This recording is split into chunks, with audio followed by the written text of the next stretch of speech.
In this video we take a detailed look at a 1970s Furse with a ball motor, modernised in the 90s by Associated Lift Services, modernised in the 2000s with some shit Dewhurst, modernised in the 2010s by a crap generic. Bloody hell, this lift's had a lot of mods. Let's surf it! Right then, this building's actually quite interesting. This building has had its layout completely changed over the years. It's really interesting. I like buildings like this where a layout's a bit unusual and they keep changing it about. And now let's take a detailed look at the lifts. These are some really nice 1970s Furse lifts and some of Furse's early lifts. These lifts have a ball motor, which is quite typical of small companies of this time, and it's a sort of like little motor on its big gearing set to drive the lift. Very typical of the time and really awesome. I don't know if this motor was single speed originally or whether it did level, and in the 90s this lift was modernised by the awesome company Associated Lift Services. Associated Lift Services were a reform from Marriott Scott, and Associated Lift Services were one of the really early adopters of variable frequency. When this lift was modernised in the early 90s, and Associated Lift Services gave it a VF mod, which was really advanced for the time, and also they gave the lift cab a complete refurbishment. And in the 2000s, a crap generic company added our horrid Dewhurst panel, and they also gave the lift a crappy generic voice. I don't know if this lift originally had an Associated Lift Services voice since Associated Lift Services, I don't know. But anyway, the generic lift company added their crappy voice. Then, in the 2010s, this lift had a complete refurbishment inside. Nothing changed to it mechanically. A crap generic company just came and refurbished the inside, and it now looks rather modern and a bit boring, generic-y.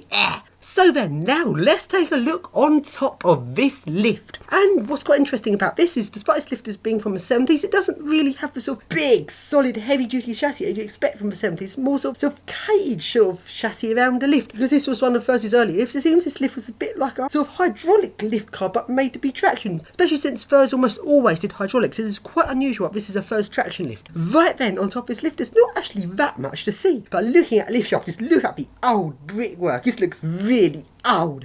And another interesting thing is this lift's actually quite small. It doesn't take up all the shaft space because the counterweight at the back does take up quite a bit of space, which is very different to modern day where I try and make counterweights as small as possible. So then, let's now make this lift move. Firstly, let's put it onto manual and go up in manual mode. Let's go!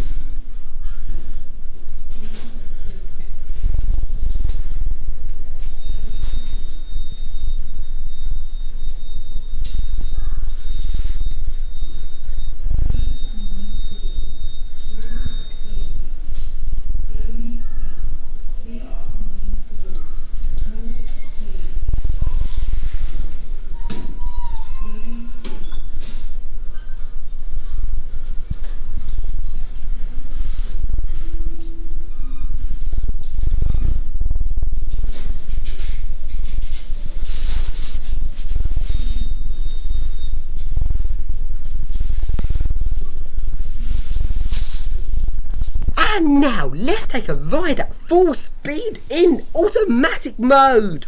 Oh, it didn't move. Right then, quite typical of generic logic, quite often they'll refuse to move it. It still thinks you're on top of the lift. So then, put the lift back into manual, open up the doors, put it back into automatic as if I'm getting off of the lift, close the doors, and now the lift will go at full speed. And let's go.